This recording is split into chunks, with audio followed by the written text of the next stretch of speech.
I've never laughed harder than I did in prison, and I've never cried harder than I did in prison.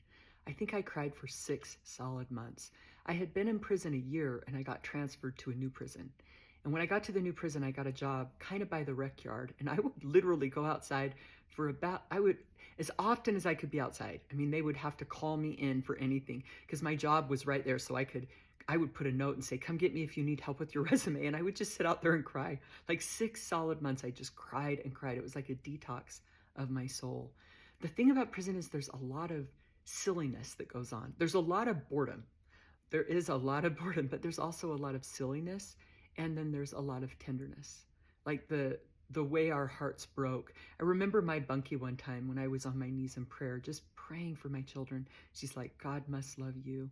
You are always on your knees. And then she said, the thing that's hard about you, Louder, is that you have this hard shell around you. You won't let anybody help you. And I remember wanting to let people in, but I didn't know how. My heart was so broken over the mistakes that I made. And I was in a therapy group with a group of women, and I was literally holding on for dear life. I mean, I could not let go. I was like, I'm not going to open up to these people. They don't understand my pain. And after that group, one of the women in the group gave me feedback, and she said, you don't have to be perfect. You don't. You always act like you're perfect. You can let go. You can trust us. And I just couldn't do it. And then I walked out to the bathroom and I just started to cry. And one of the sweet girls that was in that group, who was pretty rowdy on the compound, knocked on my stall. She comes in, she goes, Miss Louder, maybe you don't trust me, but if there's ever anything I can do for you, I'm here for you.